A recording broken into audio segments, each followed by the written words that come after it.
you hear about narcissism and things start to click and you kind of put the puzzle in backwards and things start to make sense about what has happened to you and what you've been through, and then you hear about the term Hoover, where the narcissist comes back to win you over, to then treat you like dirt and discard you all over again. Yeah, the narcissist, you know, be it a parent, a friend, a family member or a partner, isn't returning for that Hoover. They've stayed quiet. So why is it that you never hear from some narcissists again? And the main reason is control. It's their way of remaining in control of the situation.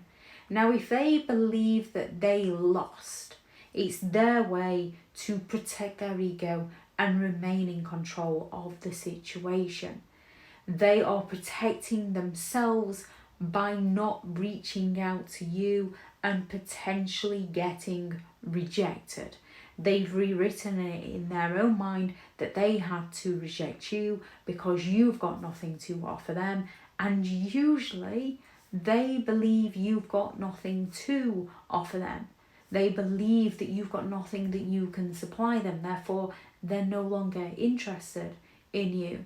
Which is why when you do have a narcissist that will not leave you alone, you need to be as boring as possible so they believe it's their idea to leave you alone. Fear of exposure is another one. Now, if you have potentially exposed them, or they've managed to expose themselves in the manner that they treated you, they don't like this. They don't take too kindly to exposure. They believe that you and all those around you have turned against them, that it wasn't their fault. So they run off with their tail between their legs and go and find sympathetic attention elsewhere, find a way to blame you. They will cut off their own children and accuse the other party of being the problem, all because they expose themselves. They need that attention and validation. So by reaching out, they're potentially putting themselves in a vulnerable state. To avoid this, as it threatens their facade of superiority, they're not going to reach out to you. They're going to wait till you reach out to them. And if you don't reach out to them, then that's your problem because you can't see just how amazing they are as a person. They do not see themselves as the issue. They don't take responsibility. They're not going to be held accountable. They're not going to face any consequences for their actions. So they don't see a reason as to make amends with you because they believe that you're the one that's responsible for everything that's gone wrong. You need to face the consequences of your actions by no longer having their amazing presence in your life. Now, when it comes to a narcissist, when a relationship no longer serves them, they will no longer be interested in you because to a narcissist, it's all about them. You need to put them first in everything that you do. And if you don't, they're going to go all out to sabotage anything that takes your attention away from them. And once they've ruined it all and you're a shell of your former self, they no longer have any interest in you.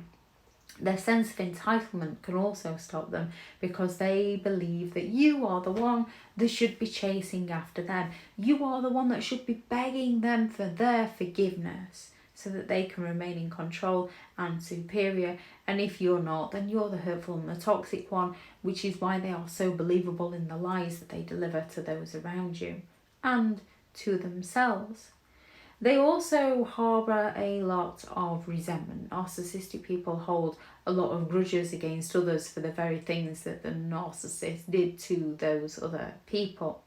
So if it's ended unfavourably for the narcissist, they are very unlikely to reconnect with you to maintain their sense of superiority. You never hear from some narcissistic people again because it's all about them remaining in control of the situation. Now, although narcissistic behaviour can be very similar, it can also differ, and there are always exceptions to the rule.